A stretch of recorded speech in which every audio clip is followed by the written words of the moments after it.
दोस्तों, आज हम आपसे बात करने वाले हैं हाल ही में हुई एक ऐसी घटना के बारे में जिसके बाद फिर से खालिस्तानी संगठन का नाम सामने आया है। जी हाँ, वही संगठन जिसका नाम आप अक्सर विवादों में सुनते आए हैं। ऐसा क्या है कि खालिस्तान हमेशा अपनी गतिविधियों के चलते खबरों में बना रहता है? क्यों दिन पे दिन ये संगठन इतना बड़ा बन गया है जो न केवल भारत बल्कि अन्य देशों में समय समय पर अपनी मांगों को लेकर विवाद का कारण बना रहता है? आज हम अपनी वीडियो के जरिए हाल ही में हुई घटना और खालिस्तानियों का इतिहास और उनकी मांग को जानने की कोशिश करेंगे।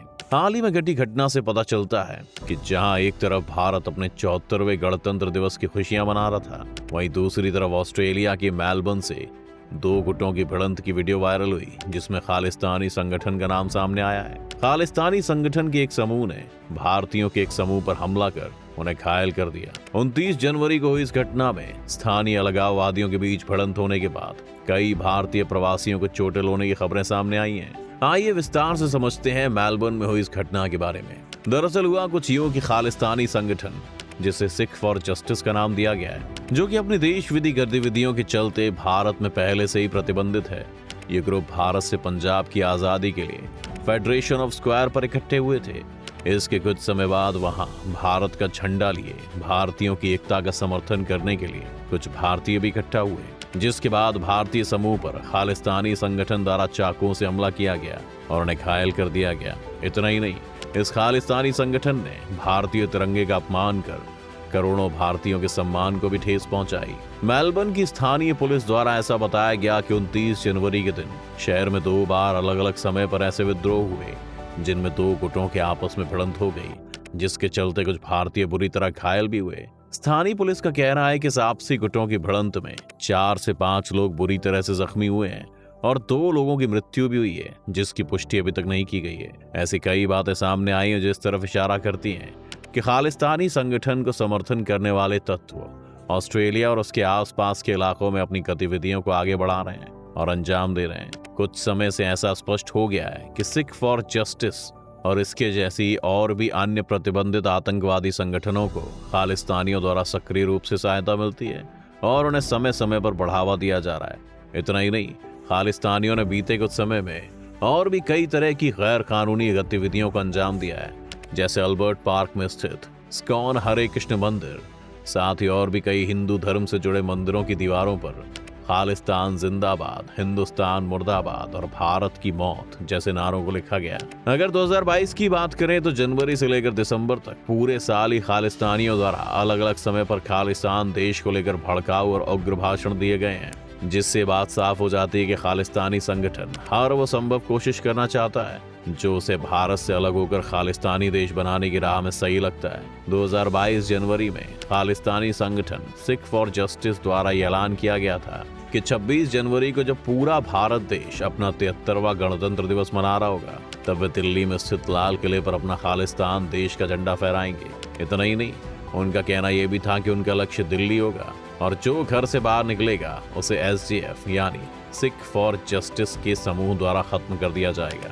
इतना ही नहीं, खालिस्तानी संगठन SJF द्वारा यह भी कहा गया कि जो भी लाल किले पर झंडा फहराएगा उसे खालिस्तानी संगठन द्वारा $5 लाख यानी कि 4 करोड़ रुपए का इनाम दिया जाएगा।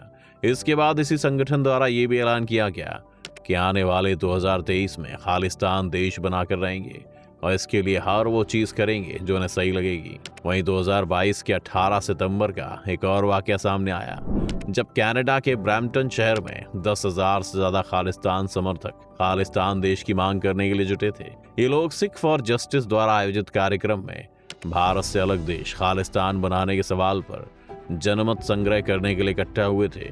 भारत सरकार के कड़े विरोध के बावजूद इस कार्यक्रम का आयोजन करवाया गया। आखिर कौन है ये खालिस्तानी? बात सन 1929 की है, जब कांग्रेस के लाहौर सेशन में मोतीलाल नेहरू ने पूर्ण स्वराज की मांग रखी। इसी दौरान 3 अलग अलग समूहों ने इस प्रस्ताव का विरोध किया।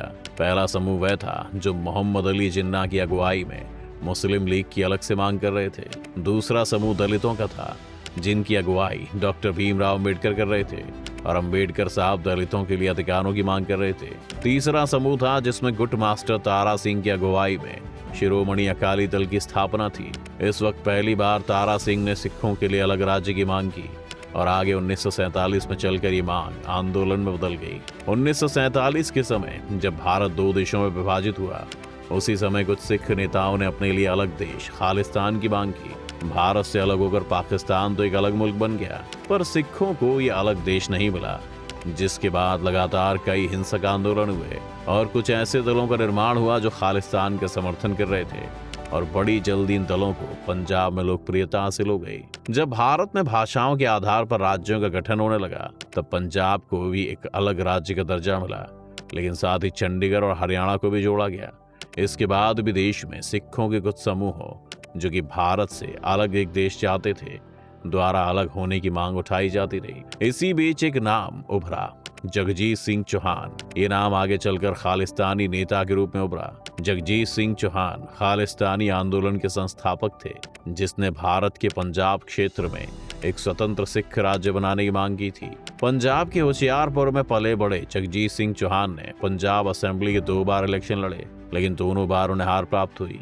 फिर इसके बाद खालिस्तान के निर्माण के लिए अपना अभियान शुरू करने के लिए चौहान यूनाइटेड किंगडम चले गए। इसी बीच उन्हें कामयाबी तब मिली जब 1971 में जगजीत सिंह चौहान ने अमेरिका में जाकर वहां के स्थानीय अखबार में खालिस्तान राष्ट्र के तौर पर पूरे 1 पेज का विज्ञापन प्रकाशित करवा दिया और इस खालिस्तानी राज्य की मांग करने वाले आंदोलन को मजबूत करने के लिए चंदा भी मांगा। 1978 में जगजीत सिंह ने अकालियों के साथ मिलकर आनंदपुर साहिब के नाम संकल्प पत्र जारी किया, जो कि मुख्य रूप से खालिस्तानी देश को लेकर था। 1980 में जगजीत सिंह ने खालिस्तान राष्ट्रीय परिषद बनाई और स्वयं उनका मुखिया बन गया। वो यही नहीं रुका दोस्तों, लंदन में उसने खालिस्तान का डाक टिकट भी जारी किया।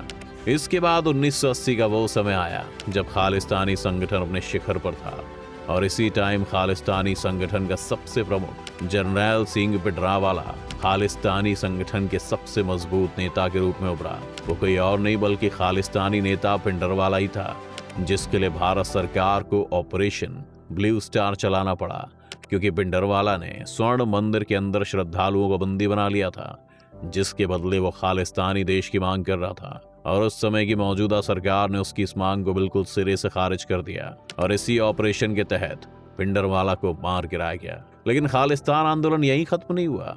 इसके बाद कई संगठन और भी बने। 23 जून 1985 को एक सिख राष्ट्रवादी ने एयर इंडिया के विमान में विस्फोट किया, जिसमें 300 से ज्यादा लोगों की मौत हुई। जिन लोगों ने इस कांड को अंजाम दिया, उन्होंने इसे भिंडरावाला की मौत का बदला बताया। इसके बाद 10 अगस्त 1986 को पूर्व आर्मी चीफ जनरल A.S. वैद्य की 2 बाइक सवार बदमाशों ने हत्या कर दी। बता दें कि वैद्य ने ऑपरेशन ब्लू स्टार को लीड किया था। इस घटना की जिम्मेदारी खालिस्तान कमांडो फोर्स नाम के एक संगठन ने ली। 31 अगस्त 1995 को पंजाब सिविल सचिवालय के पास हुए बम विस्फोट में पंजाब के तत्कालीन CM बेअंत सिंह की हत्या कर दी गई। ब्लास्ट में 15 से ज्यादा लोगों की मौत हुई थी।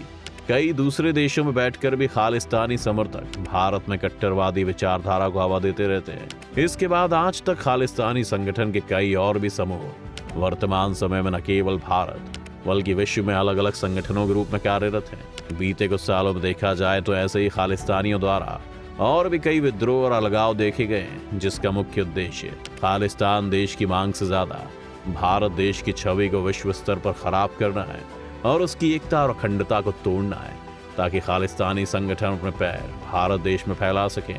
लेकिन जब बात भारत की आती है तो भारत की रक्षा और शान बनाए रखने में सिखों का इतिहास गौरव से भरपूर रहा है। बात चाहे भारत के इतिहास की हो या वर्तमान की, सिखों ने भारत का मान हमेशा ही बनाए रखा है और विश्व स्तर पर देश को समय समय पर गौरवान्वित होने के कई मौके भी दिए हैं। सेना में रहकर भारत देश की रक्षा करनी हो या फिर अपने गुरुओं की दी हुई लंगर की प्रथा को बनाए रखना हो, सिख संप्रदाय हमेशा ही देश की एकता और अखंडता को बनाए रखने के लिए अग्रणी रहा है। लेकिन यही बात हमारे कुछ गिने चुने दुश्मनों को बहुत बुरी लगती है कि किस तरह विविधताओं से भरी हमारे देश की यह धरोहर खुशहाल है।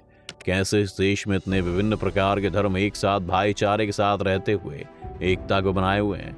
भारत ही नहीं, भारत के बाहर भी सिखों को बदनाम करने और उन्हें गुमराह करने के लिए कई तरह की साजिशें रची जाती हैं, जिससे इस देश में अशांति और क्रूरता फैले। लेकिन दोस्तों, हमें लगता है कि इसी साजिश को आज हम सबको मिलकर पहचानना होगा, क्योंकि भारत देश की खूबसूरती इसकी एकता और विविधता में है। और हमें पूरी उम्मीद है कि आज के हमारे इस विश्लेषण से आप खालिस्तान और इसकी मांग को समझ गए होंगे। और हम चाहते हैं आपके क्या विचार हैं इस पर कमेंट करें और बताएं। साथ ही वीडियो पसंद आए तो लाइक करें और चैनल को सब्सक्राइब जरूर करें।